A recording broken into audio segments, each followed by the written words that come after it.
स्वागत है हमारे चैनल वीकेंड चैनल में। और आज हम लोग बात करेंगे भारत के सबसे शक्तिशाली वंश मुग़ल वंश के बारे में। मुग़ल वंश की स्थापना 1526 में हुई थी और ये कब तक चला? 1707 ईस्वी तक।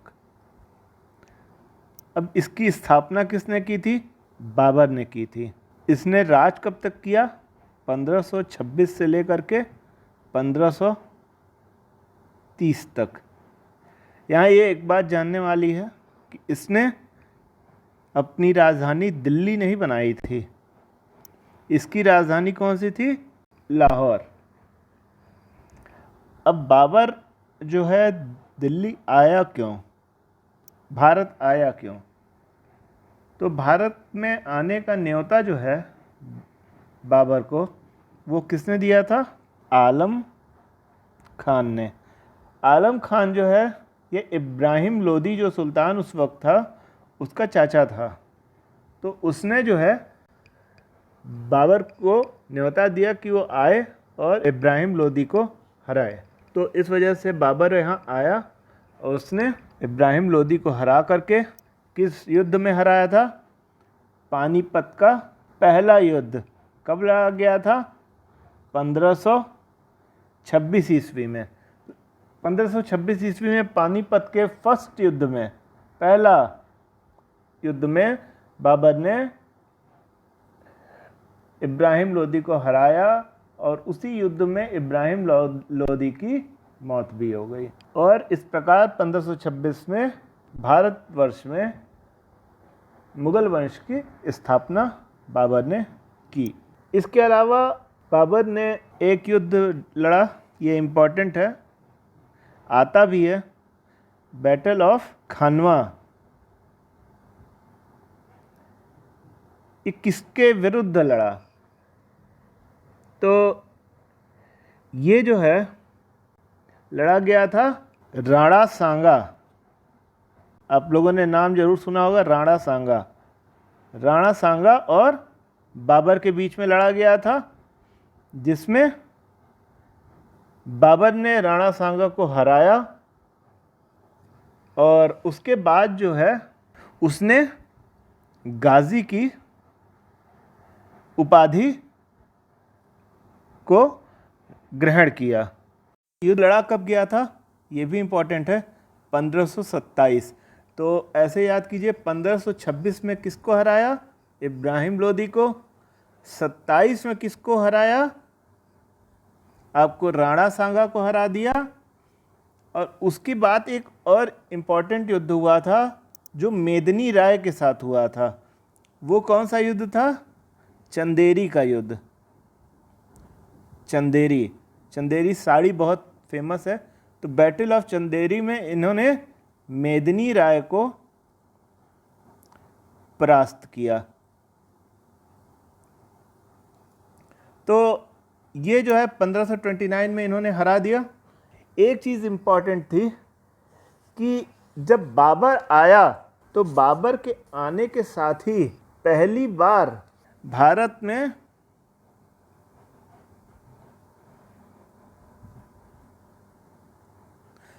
तिमुरिद डायनेस्टी का उदय हुआ। तिमुरिद इसलिए क्योंकि बाबर जो है अपनी माँ की ओर से तैमूर वंश से आता था और एक ओर से तुर्क ओर से आता था, अपने पिता की ओर से। तो तुर्क एक और तैमूर एक और। तो इसलिए ये इम्पॉर्टेंट है। बाबर के आने के बाद एक चीज़ और हुई, बाबर ने इन लोगों को इसलिए भी हरा दिया बड़े आराम से क्योंकि बाबर गन पाउडर का यानी कि बारूद का बहुत अच्छा प्रयोग करता था। तो ये भी अगर आपसे पूछा जा सकता है कि कैसे उसने हरा दिया इतने आराम से।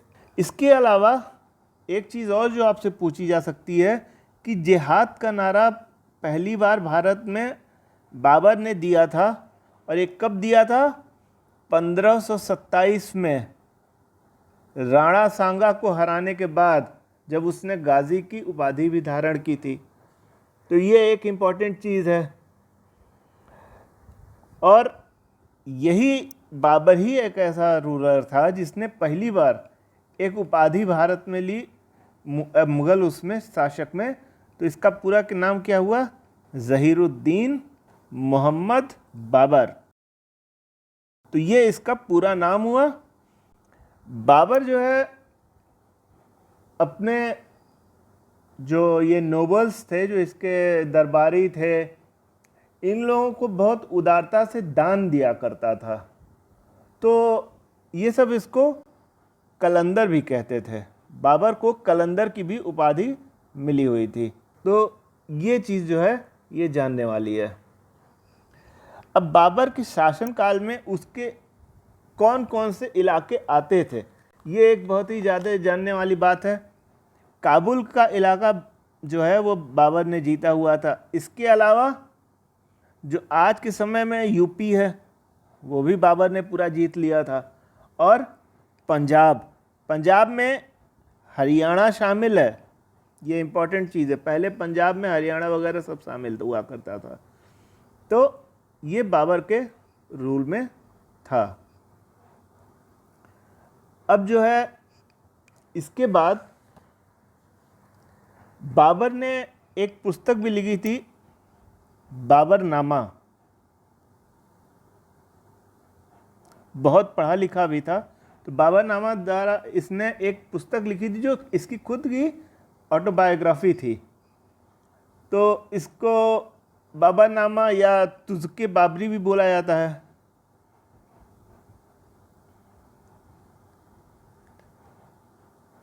तुज़्क़े बाबरी इम्पॉर्टेंट है।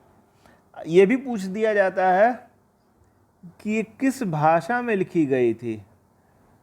तो ये किस भाषा में लिखी गई थी? तुर्की भाषा में। एक चीज़ और जानने वाली है कि मुग़ल वंश में भारत की जो ऑफिशियल भाषा थी वो कौन सी थी? फ़ारसी। फ़ारसी जो है मुग़ल वंश में भारत की ऑफिशियल भाषा थी। तो ये जो है इम्पॉर्टेंट है। इसके अलावा बड़ी एक विवादास्पद जो चीज़ है, अयोध्या में जो बाबरी मस्जिद बनी थी, ये किसने बनवाई थी? क्योंकि इस पर बहुत बवाल होता है, तो ये जानना भी ज़रूरी है। तो मीर बाकी करके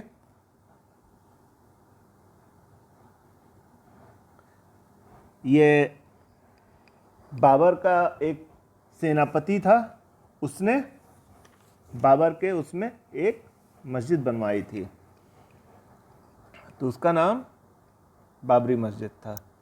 अब इसके बाद हम लोग आते हैं हुमायूं पे।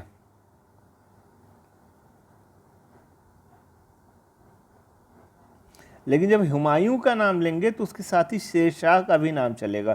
क्यों? क्योंकि इनकी जो कहानी है ये साथ ही साथ करीब करीब चली है। तो हुमायूं का नाम और शेर शाह का जो है वो हम लोग काफ़ी हद तक पैरेलल में लेते रहेंगे, ताकि एक दूसरे से ये कड़ियाँ जो है वो जुड़ जाएं।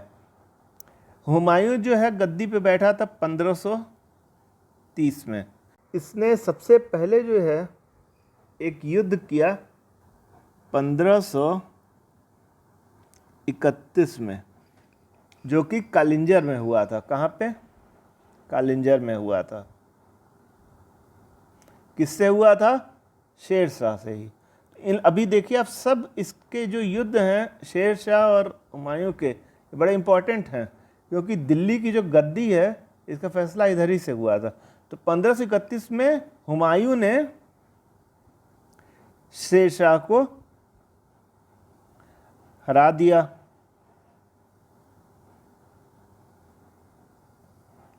इसके बाद कौन सा युद्ध हुआ? 1532 में चुनार में। यहाँ पे भी जो है हुमायूं ने शेर शाह को हरा दिया। इसके बाद जो है शेर शाह ने उसकी अधीनस्थ जो है वो स्वीकार कर लिया। ये स्वीकार कर लिया कि हुमायूं जो है उसका सुल्तान है। लेकिन फिर एक युद्ध लड़ा गया 1539 में। ये कौन सा युद्ध था? चौसा। और ये बड़ा ही इम्पोर्टेंट था क्योंकि इस युद्ध में हुमायूं को सिर्फ हराया ही नहीं, हुमायूं को देश से बाहर भी निकाल दिया।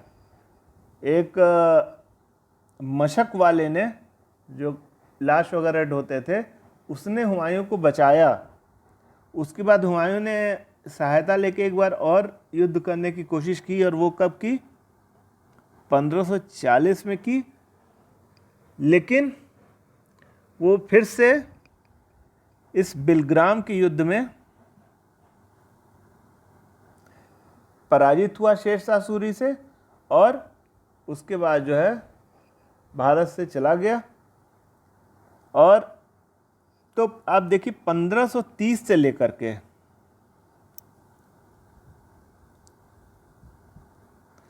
1540 तक हुमायूं का प्रथम कार्यकाल रहा। इसके बाद जो है शेरशाह सूरी जो है भारत का राजा बना। अब शेरशाह सूरी जो है बहुत ही पढ़ा लिखा राजा था। इसने अपनी शिक्षा कहाँ से प्राप्त की थी? अगर ये आपसे पूछा जाए कहाँ से प्राप्त की थी? जौनपुर से प्राप्त की थी। जौनपुर को क्या बोला जाता था? आप लोग को बताया भी था, शिराज ऑफ ईस्ट। शिराज वैसे ईरान में है, तो पूरब का ईरान कहाँ पे? पूरब का शिराज कहाँ पे? जौनपुर। ये इम्पोर्टेंट है। और इसके अलावा 1529 में शेरशाह ने बंगाल के सुल्तान को हराया। बंगाल का सुल्तान उस वक्त था नुसरत शाह। ये बंगाल का सुल्तान था, इसको हराया और एक उपाधि धारण की, हजरत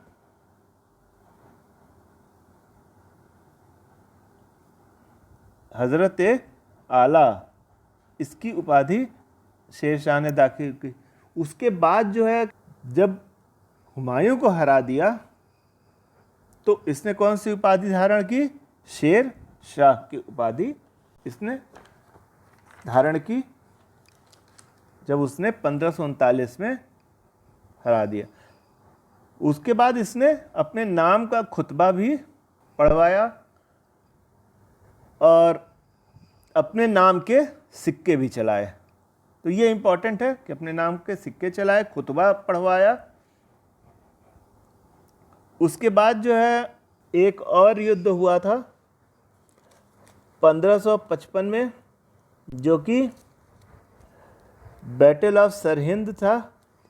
इसमें जो है 1555 में हुआ था। हुमायूं ने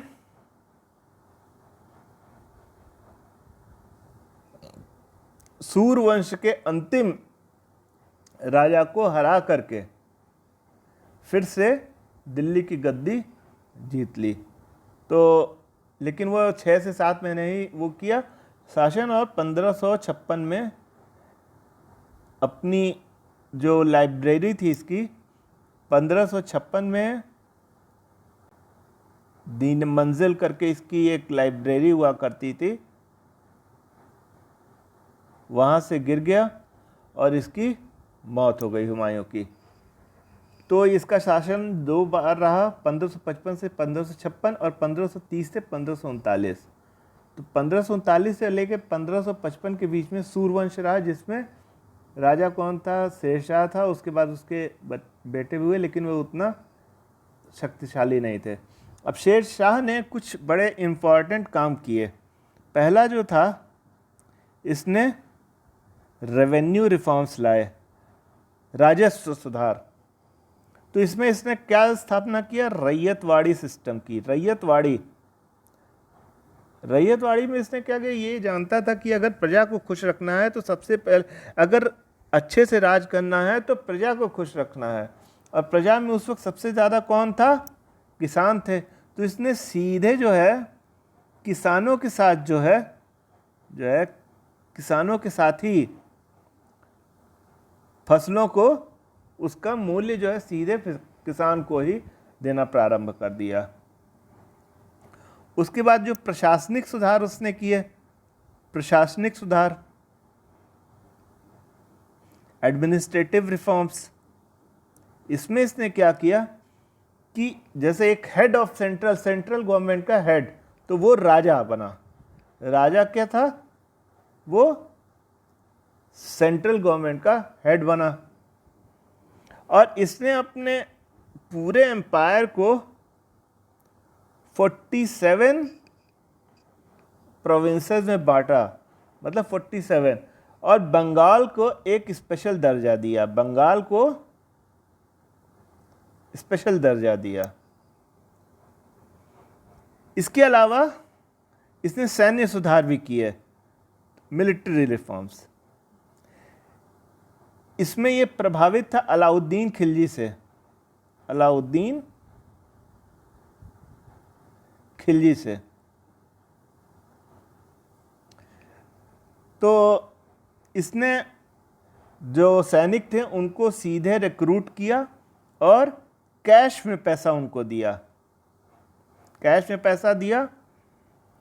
जो उनको घोड़े मिलते थे उस घोड़े पे शाही मुहर लगवाई।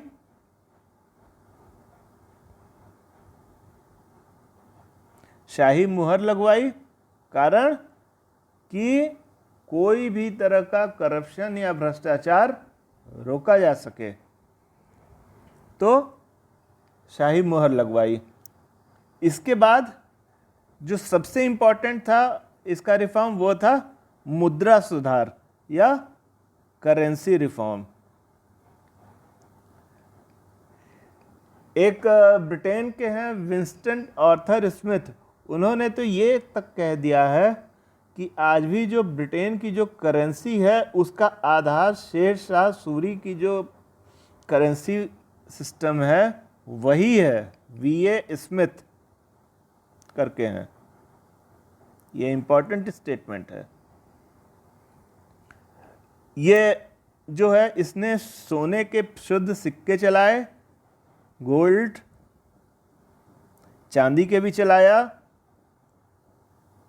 और तांबे के भी चलाया। लेकिन अगर आपसे पूछा जाए पहला दिल्ली सल्तनत के बाद जो है सबसे पहला सुल्तान कौन सा था जिसने सोने के सिक्के चलवाए, तो वो था हुमायूं।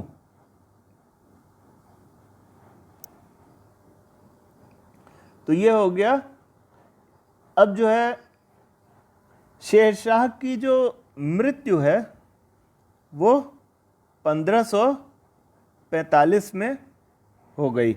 ये कब? जब इसने कालिंजर में, कालिंजर एक जगह है, उसने वहाँ पे राजपूत राजाओं पे आक्रमण किया, तो दुर्ग का द्वार नहीं खुल रहा था, तो उसने तोप से उसको उड़ाने के लिए कहा और एक गोला जो है उसका कुछ छर्रे उसके उसमें घुस गए और उसके बाद जो है बुरी तरह वो घायल हो गया और शेरशाह की मृत्यु हो गई। इसके बाद जो है आता है कि इसका मकबरा कहाँ बना। तो उसके पहले एक चीज़ और जाननी ज़रूरी है कि एक युद्ध हुआ था मारवाड़ का, जिसमें राजपूत और शेरशाह के बीच में हुआ था। शेरशाह जीत तो गया था, लेकिन वो इतना इम्प्रेस हुआ राजपूतों से कि उसने कहा कि मैं तो एक मुट्ठी बाजरे के लिए दिल्ली की पूरी सल्तनत ही खोल देता। इसके बाद उसने एक आध चीज़ें और इम्पॉर्टेंट है, इसने क्या क्या बनवाया। शेरशाह ने पुराना किला बनवाया। दिल्ली की बहुत इम्पॉर्टेंट मॉन्यूमेंट है पुराना किला। फिर एक जो है शेर मंडल करके है, इसका इम्पॉर्टेंट है शेर मंडल, ये भी इसी ने बनवाई थी। किसानों की सहायता के लिए ये पट्टा देता था, पट्टा और कबूलियत करके, ये अगर कभी हो तो इसकी सहायता से किसानों की सहायता करता था। अब शेरशाह की जो मज़ार है वो कहाँ पे है? सासाराम बिहार में। सासाराम बिहार में शेरशाह के मृत्यु के बाद इसकी जो मज़ार है ये वहीं पे वो कर दिया गया, शेरशाह का मकबरा या मज़ार जो भी आपके लोग कह लीजिए। अब इसके बाद जो है आते हैं हुमायूं के बारे में। तो हुमायूं की जो बेगम थी उनका नाम था हाजी बेगम, और बहुत इम्पॉर्टेंट है ये चीज़, इन्होंने हुमायूं का मकबरा बनाया था, बहुत इम्पॉर्टेंट है, पूछा जाता है। ये 1564 में हुमायूं का मकबरा बनाया था। हुमायूं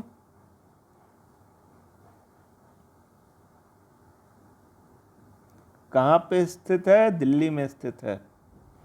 वर्ल्ड हेरिटेज साइट में आती है यूनेस्को द्वारा, 1564 में बनवाया था, इसलिए ये इम्पॉर्टेंट है। तो ये हो गई। और इसके अलावा हुमायूं ऐसा पहला मुगल शासक था जिसने चित्रकला की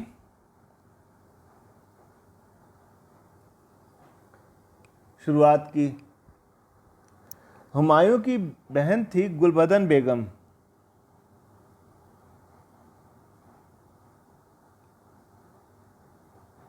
इसने एक किताब लिखी थी हुमायूं नामा।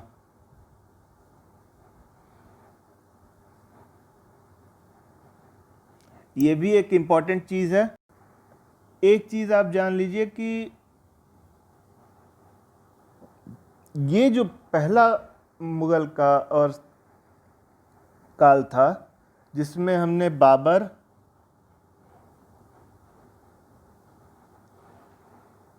हुमायूं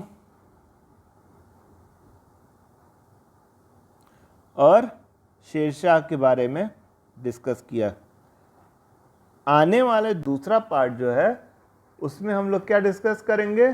ग्रेटर मुगल्स या मुगलों का जो स्वर्णिम काल है उसके बारे में डिस्कस करेंगे। यहाँ पे एक चीज़ और बताना बहुत ज़रूरी है कि जो आज के समय में ग्रैंड ट्रंक रोड है, जीटी रोड या ग्रैंड ट्रंक रोड, उसका भी निर्माण किसने कराया था? शेरशाह सूरी ने। और इसको जो है आगे बढ़ाया था अकबर ने, कंप्लीट कराया था। और जो ये इसके जो रेवेन्यू व्यवस्था थी ये कौन देखता था? टोडरमल। और यही बाद में अकबर का भी देखता था। तो अकबर ने कई चीज़ें शेरशाह से ली।